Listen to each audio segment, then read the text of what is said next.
বিশ্ব ইজতেমায় এবারের দ্বিতীয় পর্বের আখিরি মোনাজাত আজ। এ বিষয়ে টঙ্গীর ইজতেমা ময়দান থেকে বিস্তারিত জানাচ্ছেন সহকর্মী মনিরুল ইসলাম মিন্টু। মিন্টু, এর আগে প্রথম পর্বে আমরা দেখেছিলাম যে আপনি ইজতেমা ময়দান থেকে কভার করছিলেন, আমাদেরকে জানাচ্ছিলেন। এবারের যে দ্বিতীয় পর্ব, সেই দ্বিতীয় পর্বের আজকে শেষ দিন, আমরা জেনেছি যে 12টার সময় আখিরি মোনাজাতের মাধ্যমে এবারের যে ইজতেমা আয়োজন সেটি শেষ হবে। আসলে দ্বিতীয় পর্বে কতজন অংশগ্রহণ করেছিলেন আর কি রয়েছে আপনার কাছে জানাবেন?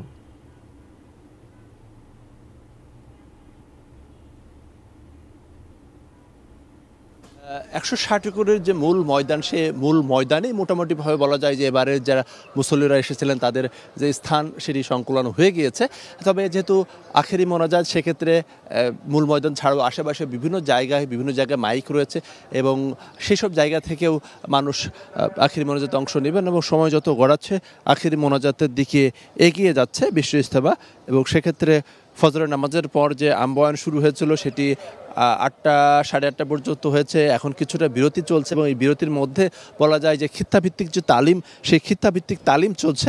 এরপরে সকাল 10টার দিকে হেদায়েতি বয়ান, অর্থাৎ আখিরি মোনাজাতের আগে যে বয়ান, সেই হেদায়েতি বয়ান সেটি শুরু হওয়ার কথা রয়েছে। এবং আমরা যতটুকু জানতে পেরেছি, গাজীপুর মেট্রোপলিটন পুলিশ এবং বিশ্ব ইজতেমার যে তাবলিগ সূত্রে তারা বলছেন যে বেলা 12টার দিকে আখিরি মোনাজাত সেটি শুরু হবে এবং মৌলানা সাদ কান্দালবির বড় ছেলে ইউসুফ বিন সাদ তিনি এই আখিরি মোনাজাত সেটি পরিচালনা করবেন। এবং আপনি জানেন যে এটি দিল্লির যে নিজামুদ্দিনের যে মার্কাজ, সেই মার্কাজের যারা আদর্শে অনুপ্রাণিত তারাই মূলত এখানে বেশি অংশগ্রহণ করছেন। একনল হ্যান্ড ওয়াশ 100% প্যারাবেন ফ্রি, তাই নিরাপদ হাতের জন্য আস্থা রাখুন একনলে। তবে আখিরি মোনাজাতে অংশ নেওয়ার জন্য সাধারণ মানুষ, বিভিন্ন পর্যায়ের সাধারণ মানুষ তারা আসছেন আখিরি মোনাজাতে অংশ নিয়ে। তারা নিজেদের আত্মার পরিশুদ্ধি, পরিবার পরিজনের জন্য দোয়া, সেই সঙ্গে দেশ এবং মুসলিম উম্মার শান্তি কামনা করে যে দোয়া, সেই দোয়া অনুষ্ঠিত হবে। শুধু ঢাকাই নয়, আশেপাশের বিভিন্ন জায়গা থেকে কিন্তু ভোর থেকে মানুষ আসছেন আখিরি মোনাজাতে অংশ নেওয়ার জন্য।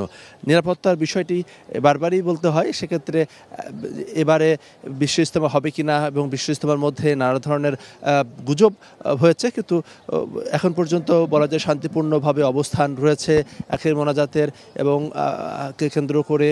এবং সেক্ষেত্রে কয়েক স্তরের যে নিরাপত্তা ব্যবস্থা, সেই নিরাপত্তা ব্যবস্থা রয়েছে, ওয়াচ টাওয়ার রয়েছে, সিসিটিভি ক্যামেরা রয়েছে এবং সার্বক্ষণিক বিভিন্ন এলাকা থেকে কিন্তু মনিটরিং করা হচ্ছে যাতে কোনো ধরনের কোনো অপ্রীতিকর ঘটনা না ঘটে। তবে সাধারণ মুসল্লিদের কিন্তু একটি প্রত্যাশা যে তাবলিগের মধ্যে যে বিভক্তি তৈরি হয়েছে, সেই বিভক্তি যেন দূর হয়, কারণ সবাই আল্লাহ এবং আল্লাহ রাসূলের পথ জানতে এবং চিনতে এবং শুনতে এখানে এসেছেন।